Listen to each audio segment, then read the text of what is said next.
Have you ever had just a little thing that really annoyed you?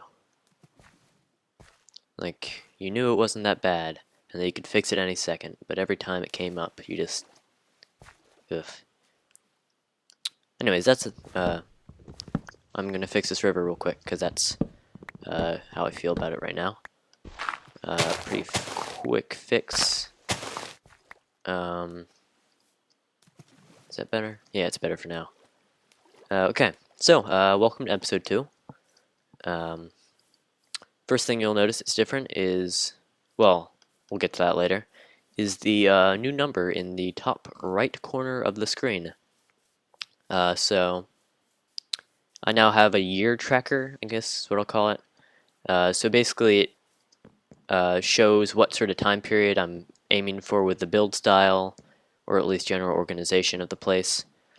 And also serves as a reminder that if I should speed up on a build or slow down, depending on how long things usually took at that time. So, yeah, I finished up this little area. So I put on the rest of the roof, which looks quite nice. Depending on where you look at, like from here, it looks pretty nice. Finish up the porch. We've got our furnace, which is currently cooking up a lot of iron. I'm getting a lot of iron. I've got a bed, windows, a nice little ceiling, and yeah, I've started a minor little farm. This is probably pretty close to this, maybe a bit small, to the size that they had in Jamestown before they actually started to grow up. But yeah, it's obviously not completely done yet, as I do not have enough seeds, so I'm just sort of waiting for these to grow. However, I was sort of... oh, and also we have this well over here just for infinite water source. Pretty nice to have. So I built this all after recording last episode. Just, I was a bit bored. But then I realized that I didn't really have much to do for this episode because I built the farm that I was planning on. But I have come up with another idea. Back in the 1700s, a bunch of wealthy landowners started this process called enclosure, where they would buy up a bunch of land and just turn it, that used to be owned by peasants, and just turn it into a farm.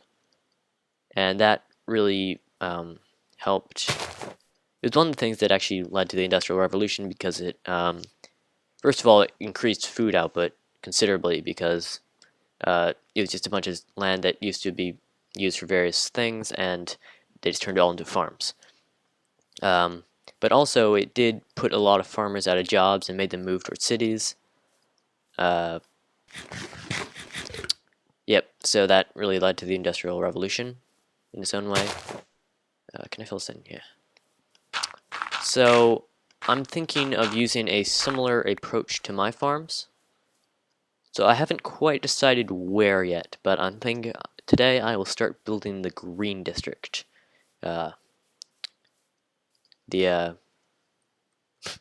green district. Oh, there's a skeleton over there. So this will be the first, I think, actual district, because it's really necessary early on, because I'm constantly just running around and killing pigs that I find for food, and I've just run out, and I need some steady source. I'm gonna deal with this guy real quick. Do I have enough arrows? No, we're gonna go kamikaze on this guy. Now, good news, they just announced that 1.8 is going to have, okay, oh, nope. 1.8, dogs are getting upgraded, so now they'll just automatically attack skeletons, and skeletons will run away. So that will be nice. I need to get myself some dogs before then. I'm not sure where the nearest cold biome is, though. So anyways, I'm not quite sure where, but I will start looking around. Like, this could be a good area, because just nice flat plains biome. But I was also thinking cutting down a bunch of wood over there and making that the green district, as it also has the land barrier. But we will see. So I'll figure that out real quick, and I'll be right back. and welcome back. If you were paying attention last episode, you will recognize that village over there. So you'll know I'm a bit... What is this direction? East to west, west, west, south, I think.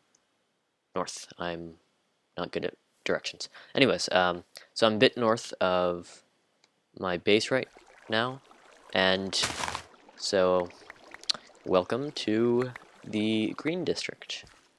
So I chose this area mainly because I don't have to cut down a bunch of trees, I don't have to flatten a bunch of hills, and generally it's just going to be easier. It's probably a more viable place that people would have actually started farms back in the time.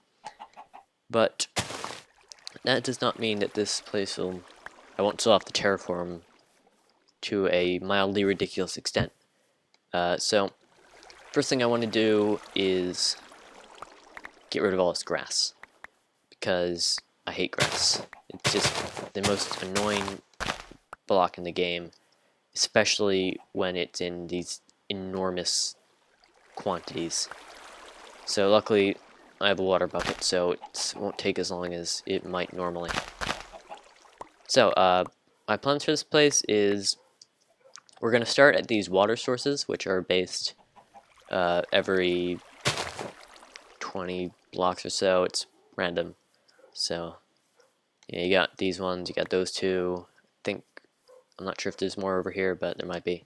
And also we can use those as sort of elevation markers, so we can map out the topography of the place based on the various levels of the water sources, and that will help mark out where we want to put our farms. So, and after we do that, we're going to start digging a lot. So I'm going to have to get myself a few shovels, and I want to make these water sources generally look nicer, and then that's when we actually start building the farms. So back in colonial America, they had farms, as you may have guessed, and in Eastern America, which is where colonial America for the most part was, English colonial America, not Spanish, there was plenty of water around because the East Coast is a generally wet place. There's a few exceptions, but not many. But so there at least wasn't that much documentation of big irrigation systems. So I'll try to not let myself go away with them, because if this was like Rome or something, oh man, I'd go crazy with these irrigation systems. Irrigation gone wild. And but the only place I actually know that they use irrigation was Southwest, and this is not a desert, so I don't think I'll need any ridiculous sort of irrigation systems here. So I'll just build trenches in a general grid pattern that works. So luckily I got the village nearby, so I'll be able to hopefully grow carrots and potatoes. So that will increase my output. And it does seem a bit weird putting this giant farm close to a future metropolis, but I'm sure once we get to Industrial Revolution, post-industrialism, all that fun stuff, this is probably going to convert into an urban area and probably going to turn into a bunch of factories. Looking fun to making a bunch of overly inhumane chicken farms. And that's everybody's favorite part of the game. But, oh, yep, so I will clear this up. I'll terraform a bit, and I'll get back to you. So, see you then.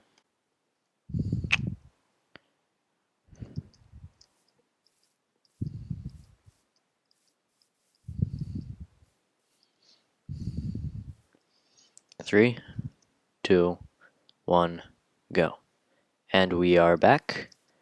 So I've been working for about an hour. Works pretty slow when you only have stone and iron tools. I'm gonna deal this creeper over here. Oh, my sounds are down a bit. That's probably just my headphones. Oh, gave away what computer I'm using. Okay. So, here it is. The first part of the Green District. Yeah, it's not huge now, but took a while. A lot longer than it feel like it should have, but I wanted to stay somewhat accurate with how farming would be done at this time. I just used the same sort of architecture, if you can even call it that, as I did with the little settlement over there. This used to be a lake. I sort of made it look nicer. I'm even trying to use realistic supports for the gravel on top of it, though that might be going a bit too far. Starting to ramble. But anyways, this area is wheat up until there and there. We have potatoes on this side and carrots on that side. I just pretty much snagged them from the village over there, so I don't have much yet. But anyways, yeah, hopefully this solves my food problem, because it's quite annoying having to kill random things. Though at least I now am usually generating enough wheat at that little farm over there to not starve. But yeah, so this is done. I'm not sure whether I'm going to leave it off here or not, but there is one more thing I want to do. I will do something very quickly and see you for the end of the episode. I'll be right back. It's a beautiful world, isn't it? Just fields, forests, villages. Yeah, I found a mountain. Uh, that's why I'm up so high. I'm also on like 23 render distance, so so I can see everything, and I'm probably getting a bit of lag. Yeah, 13 FPS. Yeah, this mountain's quite a hassle to get up. I had to make that. I just thought I would come up here for the sunset and finish it off up here, as I really have nothing else to do. So, yeah. If you enjoyed, leave a like. If you really liked it and want to see more, you can subscribe. Just thanks for watching. And until next time, that's crappy angle. Is that nice? Oh, okay. We'll stick with that one for now. So, until next time, goodbye.